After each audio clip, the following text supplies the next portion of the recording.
मोदी जी बेटी बचाओ बेटी पढ़ाओ बोलते ही कहाँ हैं? बेटी बचाओ बेटी पढ़ाओ बोलते हैं, वो तो बोलते ही नहीं बेटी बचाओ बेटी पढ़ाओ। और मोदी जी ने बोला बेटी बचाओ बेटी पढ़ाओ, तो ये बताइए ना बेटी बचानी किससे है? बेटी जो बचाने की जरूरत है वो बीजेपी के नेताओं से ही है।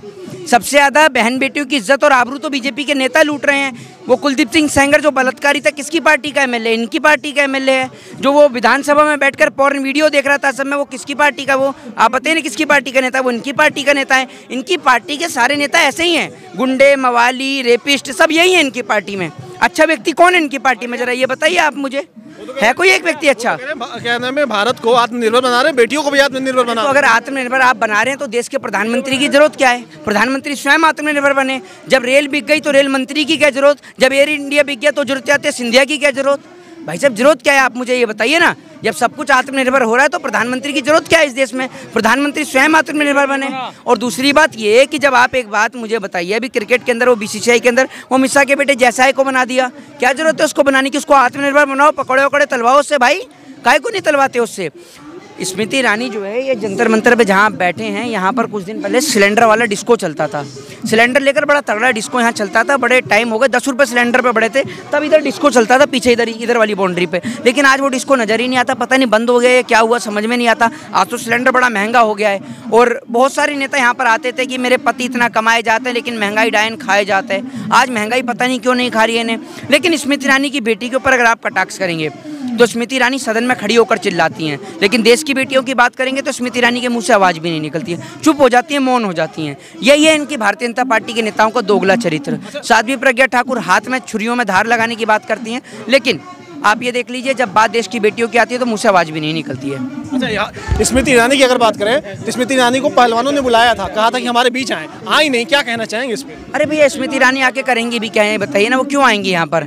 स्मृति ईरानी नहीं आएंगी यहाँ पर। अभी मोदी जी की सरकार है ना, इसलिए नहीं आएंगी। अगर किसी और की सरकार होती तो जरूर आती। अभी मोदी जी की सरकार है इसलिए नहीं आएंगी। अच्छा, एक चीज़ और है, अगर देश में इस वक्त बात करें तो देश में अब चुनाव आने वाला 24 का चुनाव, 24 के चुनाव में राम मंदिर भी बनवा रहे हैं, कह रहे हैं राम मंदिर की, यूपी में कह रहे हैं राम मंदिर के मुद्दे पर चुनाव लड़ेंगे, राजस्थान में कह रहे हैं घोटाले के मुद्दे पर चुनाव लड़ेंगे। ऐसी बात आप करते हैं, बेफजूल की ये बातें। राम को लाने की किसी की औकात है? कल को कोई कहेगा कि हम अपने बाप को लेके आए तो मान लोगे आप अपने बाप को लेके आए हैं? राम को कौन लेके आएगा? राम आपको और हमें लेकर आए। ये राम की विचारधारा पे चढ़ते हैं। राम ने अपनी वाइफ के लिए, अपनी पत्नी के लिए लंका तक की यात्रा तय कर दी। और आज आप देख लीजिए क्या हो रहा है यहाँ पर देश में बहन बेटियों के साथ में। जब ये बेटियाँ गोल्ड लेकर आते हैं, प्रधानमंत्री कहीं भी पहुँच जाते हैं फोटो खिंचवाने के लिए। देश के प्रधानमंत्री को शर्म आनी चाहिए कि बेटियाँ सड़क पर बैठी हैं और वहाँ प्रधानमंत्री वहाँ जापान की यात्रा कर रहे हैं। प्रधानमंत्री जी झूठ बोलते हैं, चलो झूठ बोलना ठीक था। अब यहाँ बेटियां सड़क पर बैठी हुई तब भी इनको नज़र नहीं आ रहा। कैसे नज़र आएगा? दूरबीन से भी नहीं नज़र आ रही हैं बेटियां, इनको बताइए। ये जामा मस्जिद है पीछे ही, यहाँ पर वो मन की बात करने के लिए आ जाते हैं, लेकिन जामा मस्जिद से 2 किलोमीटर की दूरी है जंतर मंतर की, यहाँ पर नहीं आते हैं। तो प्रधानमंत्री का दोगला चरित्र नहीं है तो क्या है?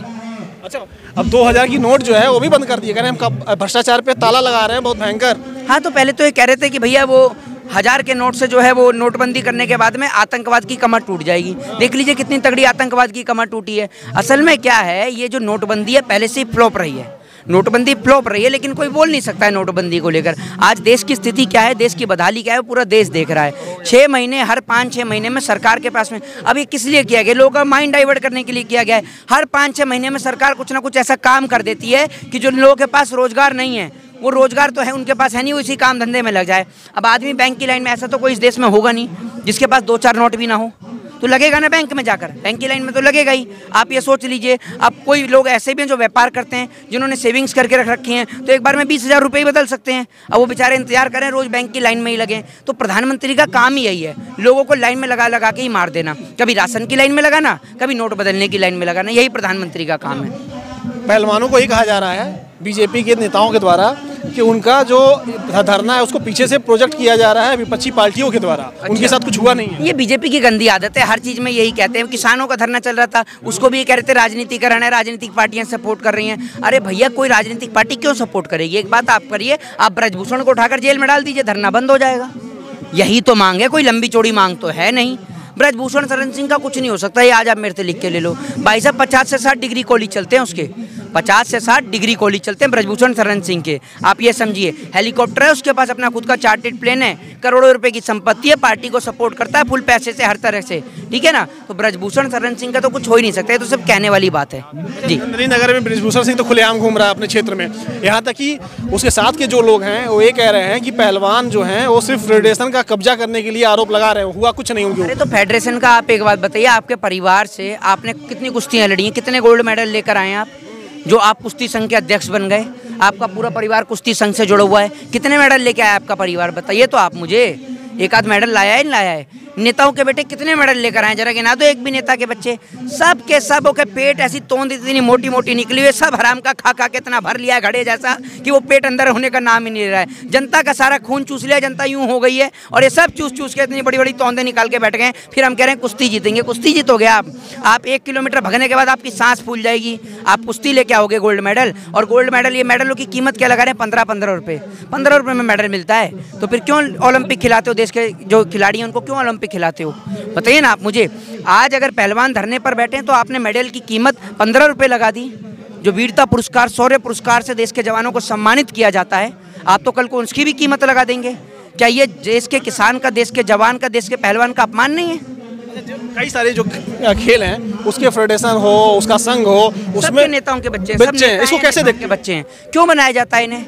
एक बात आप मुझे बताइए, जिसने कभी गेंद नहीं फेंकी वो आज बीसीसीआई में बैठा हुआ है, जिसने कभी कुश्ती नहीं लड़ी वो आज कुश्ती संघ का अध्यक्ष बना हुआ बैठा हुआ है। क्या है ये देश के अंदर? भाई साहब, आप हम कहते हैं जो पूर्व रिटायर खिलाड़ी हैं, जो पूर्व रिटायर खिलाड़ी हों, चाहे क्रिकेटर हों, चाहे फिर वो कुश्ती के हों, उनको बनाया जाना चाहिए। उनके पास अनुभव भी होता है, वो एक एज अ कोच के तौर पर काम भी करते हैं, उनको पता भी है कि एक खिलाड़ी को कितनी डाइट दी जाती है, कितना डाइटिशियन उसको दिया जाता है, कितने समय उसको प्रैक्टिस की जाती है और कैसे देश को गोल्ड मिल सकता है। उसके पास अनुभव है, वो खुद लेके आया हुआ है गोल्ड, क्योंकि तो ऐसे लोगों को बनाया जाना चाहिए, लेकिन ऐसे लोगों को सरकार बनाती नहीं है। ये सवाल बहुत इंपॉर्टेंट हो जाता है क्योंकि 24 का चुनाव भी करीब आ रहा है। कई सारे संकल्प पत्र लिए गए थे 2014 में, 2019 में। 14 में कहा गया काला धन आएगा, अच्छे दिन आएंगे, रोजगार मिलेंगे, 2 करोड़ नौकरियां मिलेंगी। 19 में कहा गया कि लोगों को रोजगार दिया जाएगा, भारत को आत्मनिर्भर बनाया जाएगा, विश्व गुरु बनाया जाएगा। तो कहाँ तक वादा पूरा होता हुआ दिखाई दे रहा है? मोदी तो झूठ बोलते हैं, उसमें क्या है? सब जुमला है, सब टोटल झूठ है मोदी जी का। मोदी जी कभी सच ही नहीं बोलते हैं। बीजेपी के नेताओं से मिलो तो कहते हैं पूरा हो रहा है। बीजेपी के नेता कहते हैं पूरा हो रहा है। वो चांद पे अलग से काम हो रहा होगा तो मैं कह नहीं सकता, बाकी मैं तो यही जानता हूँ मैं। बाकी मोदी जी पाकिस्तान जो है, नहीं, मोदी जी वहाँ पाकिस्तान जाते रहते, बिरयानी वहाँ भी खाते रहते, क्या पता उधर भी कुछ काम कर रहे हो। अभी जापान गए हैं, क्या पता वहाँ काम कर रहे हो। प्रधानमंत्री तो उन्होंने यहाँ के लिए चुना है, भारत देश के लिए। यहाँ की बात वो करते नहीं हो तो विदेशी घूमते रहते हैं अपना। पात्रा ने एक ट्वीट किया, उसमें कहा है कि बहुत सारी यूनिवर्सिटियाँ बनवा दिए, बहुत सारे हम लोग डिग्री कॉलेज बनवा दिए, IT। हाँ तो एक आध दिखा दो कहाँ बन रहे हैं ये, दिखते नहीं है क्या सब चीज़ें? या मिस्टर इंडिया का चश्मा लगवाना पड़ेगा तभी दिखेंगे ये? मैं आपको बता दूं, टोटल प्रधानमंत्री झूठ बोलने का काम करते हैं। जो देश के प्रधानमंत्री एक सम्मानित पद पर बैठकर एक नारा नहीं ठीक से दे पाते, बेटी बचाओ बेटी पढ़ाओ की जगह बेटी बचाओ बेटी पटाओ बोल देते हैं। अरे आप इतने बड़े सम्मानित पद पर बैठे हुए हैं, आप इतनी बड़ी मिस्टेक कैसे कर सकते हैं?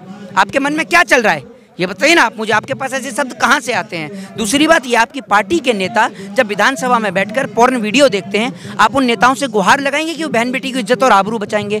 प्रधानमंत्री टोटल झूठ बोलते हैं। 2 करोड़ रोजगार झूठ था, ठीक है ना। 15 लाख रुपए झूठ था, बुलेट ट्रेन का सपना झूठ था, हवाई चप्पल वाले को हवाई यात्रा का सपना झूठ था। प्रधानमंत्री का काम सुबह उठते सिर्फ झूठ बोलने का। और आप कहते हैं रोजगार, जितना रोजगार भाजपा सरकार ने दिया उतना रोजगार किसी सरकार ने नहीं दिया। ये मैं आपको बता दूं, रोजगार सबसे ज़्यादा ऐसे दिया है, आधों को भेज दिया, तुम जाके आगरा के ताजमहल के कमरे खुलवाओ, तुम जाओ कुतुब मीनार पे चढ़ जाओ, ठीक है, तुम जाओ बुलडोजर चल रहा है, बुलडोजर देखो कैसे चलता है। फिर अगर उसके बाद भी कोई खाली बजाए तो रुपया जो गिर रहा है देखो कहाँ गिर रहा है, रुपया बटोर कर लेकर आओ। सबको काम धंधे पे लगा दिया है। देश की राजनीति के अंदर आज इतना बुरा हाल है कि आप किसी भी दल से बिलोंग करते हो, संकेत मेरा देश के नौजवानों को है, आप किसी भी पार्टी को, किसी भी संगठन से आप बिलोंग करते हो, लेकिन आपके पास इतनी ताकत होनी चाहिए कि आप सही को सही और गलत को गलत कह सकें। आज देश की बेटियां सड़क पर बैठी हैं, ये देश की बेटियां हैं जो देश के लिए गोल्ड लेकर आई हैं, जिन्होंने भारत देश के तिरंगे को पूरे विश्व में लहराने का काम किया है। आज वो बेटियां सड़क पर बैठी हैं। मैं ऐसे लोगों को बुज़दिल और कायर बताता हूं जो घर में बैठकर तमाशा देखते हैं। आप ये मत समझिए कि आज पहलवानों के साथ हो रहा है तो कल को आपके साथ नहीं हो सकता, आपके साथ भी हो सकता है। अगर आज आप इनका साथ नहीं देंगे तो कल को कोई आपका भी साथ नहीं देगा। तो आपका फर्ज बनता है कि यहाँ पर आकर इन्हें सपोर्ट करें, सहयोग करें। आप यहाँ नहीं आ सकते तो सोशल मीडिया के माध्यम से, अपनी कलम के माध्यम से आर्टिकल लिखें, इनके लिए पोस्ट लिखें, संविधान और कानून के दायरे में रहकर, और कैसे भी करके किसी भी माध्यम से आप इन्हें समर्थन और सहयोग करने का कार्य करें। आखिरी सवाल, क्या लग रहा है पहलवानों का कब तक धरना चलेगा और कितना संघर्ष है अभी? जब तक इंसाफ नहीं मिलेगा ये लोग घर जाने के मूड में नहीं है। और घर क्यों भी जाएं भाई, किसी की पिता के लिए उसकी बेटी की इज्जत एक समान होती है, चाहे बेटी मौलाना की हो चाहे पंडित की हो, हर पिता के लिए उसकी बेटी की इज्जत एक समान होती है। आज जिस प्रकार से देश के अंदर महिला सुरक्षित अपने आप को महसूस कर रही है, महिलाओं के साथ यौन शोषण के मामले हो, बलात्कार के मामले हो, रेप के मामले हो जी, वो दिन प्रतिदिन बढ़ते जा रहे हैं, दिन प्रतिदिन बढ़ते जा रहे हैं। ऐसा नेता है तो उसको निकाल देना चाहिए, उसको निकाल देना चाहिए। सोना जो है वो कान में पहरो या गले में पहरो, काटने लगे तो उस सोने को निकाल के फेंक दो। वही हिसाब ये है, जो नेता हैं ये गंदे, इनको निकालना चाहिए जनता पार्टी से। ये जनता पार्टी को इन लोगों ने बदनाम कर दिया। और तो आइए और भी लोगों से बात करेंगे, जानेंगे, समझेंगे, देखते हैं लोग और क्या कह रहे हैं।